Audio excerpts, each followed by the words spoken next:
কমিশনের বৈঠক শেষে পে স্কেল নিয়ে সর্বশেষ যা জানা গেল। নতুন বেতন কাঠামোতে সর্বনিম্ন মূল বেতন কত হবে তা নিয়ে সরকারের সংশ্লিষ্ট কমিশনে ৩টি পৃথক প্রস্তাব উত্থাপন করা হয়েছে বলে জানা গেছে। পাশাপাশি সর্বোচ্চ ও সর্বনিম্ন বেতনের ব্যবধান কমিয়ে আনার লক্ষ্যে একটি নির্দিষ্ট অনুপাত চূড়ান্ত করার খবর পাওয়া গেছে।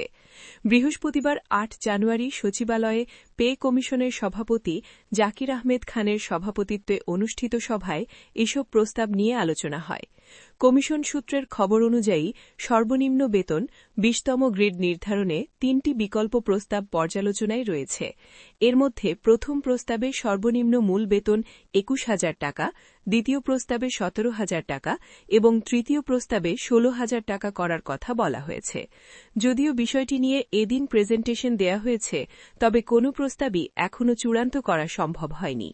সভা সূত্রে জানা গেছে, এই ৩টি প্রস্তাবের মধ্য থেকেই যেকোনো একটি শেষ পর্যন্ত চূড়ান্ত হতে পারে। তবে বাড়ি ভাড়া, চিকিৎসা ভাতাসহ অন্যান্য আনুষঙ্গিক সুযোগ সুবিধা এখনও সমন্বয় না হওয়ায় সর্বোচ্চ বেতন ঠিক কত হবে তা এখনই নিশ্চিত করা সম্ভব হয়নি। অন্যদিকে নবম পে স্কেলে সর্বোচ্চ ও সর্বনিম্ন বেতনের অনুপাত ১:৮ চূড়ান্ত করা হয়েছে বলে নির্ভরযোগ্য সূত্রে জানা গেছে। এর আগে ১:১০ ও ১:১২ অনুপাত নিয়ে আলোচনার গুঞ্জন থাকলেও শেষ পর্যন্ত ১:৮ অনুপাতটি প্রাধান্য পেয়েছে।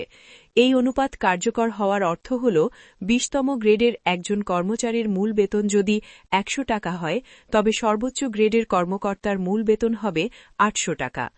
পে কমিশনের সভাপতি জাকির আহমেদ খানের সভাপতিত্বে অনুষ্ঠিত এই পূর্ণ কমিশনের সভায় সদস্য ড মোহাম্মদ আলী খান, মোহাম্মদ ফজলুল করিম, মোহাম্মদ মুসলিম উদ্দিন এবং সদস্য সচিব মোহাম্মদ ফরহাদ সিদ্দিকী সহ অন্যান্যরা উপস্থিত ছিলেন।